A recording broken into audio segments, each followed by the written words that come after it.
Welcome to This Explainer. Today, we're unpacking one of the internet's absolute favorite mind-bending mysteries. We're going to peel back the layers of a story you've probably seen floating around online for years, just to find out what the actual verifiable truth is under all that wild speculation. So, are we looking at a genuine tear in the fabric of reality here, or is it literally just a monumental breakdown in how we report facts? Well, let's find out. Part 1. The Mystery of Taured. Okay, let's just dive right into this incredible legend that's captivated internet sleuths and mystery buffs for decades. Right, so picture the scene. According to the classic urban legend, the year is 1954. A well-dressed, completely ordinary-looking businessman arrives at Tokyo's super busy Haneda airport. He steps up to the customs counter, just like anyone else would. But when he hands over his documents, the border officials are totally bewildered. They're stumped because he hands them a completely impossible passport. We're talking an official, stamped, 100% legitimate-looking document issued by a country that literally does not exist on any map of the Earth. The guy confidently insists his passport is from Taured. And when the Japanese officials ask him to, point out his homeland on a world map, he doesn't even hesitate. He points directly to the exact spot where the real-world nation of Andorra sits today, right there nestled between France and Spain. But he absolutely refuses to call it Andorra. He claims his country, Taured, is this proud nation with thousands of years of rich history, and he acts genuinely shocked that their map called it something else. Part 2. The Vanishing Act.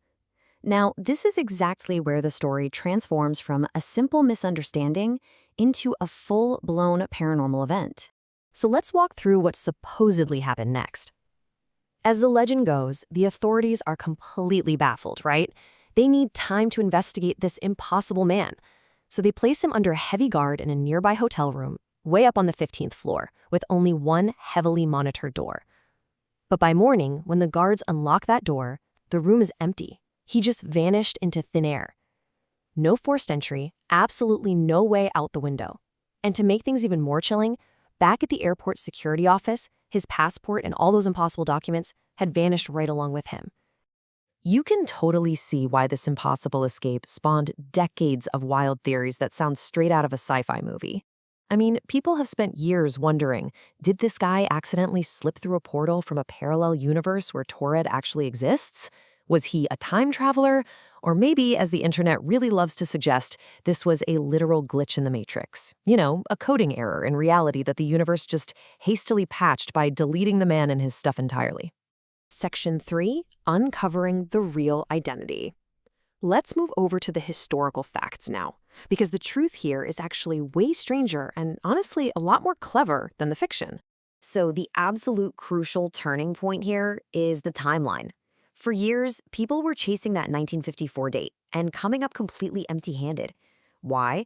Because 1954 is an entirely fictional date made up by the urban legend. Yeah, thanks to modern research digging into actual Japanese court proceedings, we know the real man at the center of this story was actually arrested in Tokyo in July of 1960. We were literally looking in the wrong decade. And when we actually pull those court records from 1960, our mysterious interdimensional traveler suddenly gets a very real, very human name.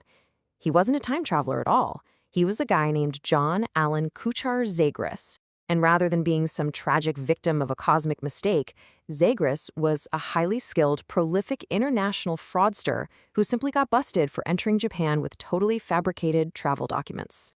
And this perfectly illustrates just the sheer audacity of his con. Get this, he told authorities he was born in the US, raised in Egypt, and was currently globetrotting as a high-level intelligence agent for Arab forces.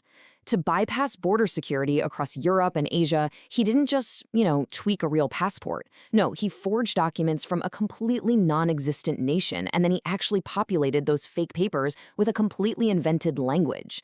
You really have to admire the nerve it takes to hand a customs agent a passport written in absolute gibberish that you just made up.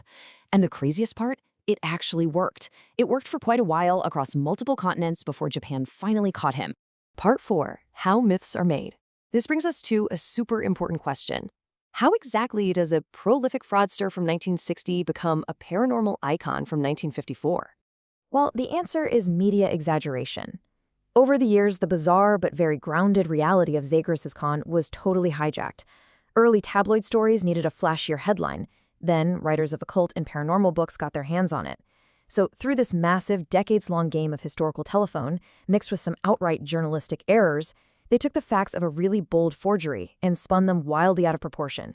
And boom, that's how we got the magical disappearing act we all know today. When you look at the transformation from fact to fiction, it's absolutely stunning. We can clearly see how a mundane case of identity forgery slowly morphed into one of history's most famous urban legends. Just look at the contrast. On one hand, the historical reality, a 1960 arrest of an international fraudster using an invented language. On the other hand, the myth, a 1954 mystical arrival by a parallel universe traveler who completely vanished from a 15th floor locked room. Every single real fact was just swapped out over time for a much more entertaining piece of fiction. This whole story is just such a fascinating reminder of how information mutates over time. So the next time you read a super captivating internet mystery, I really want you to ask yourself, are you looking at a genuine glitch in reality or simply the enduring power of a good story that just got wildly out of hand? Keep questioning what you read, always look for those original sources, and hey, never underestimate the sheer audacity of human deception.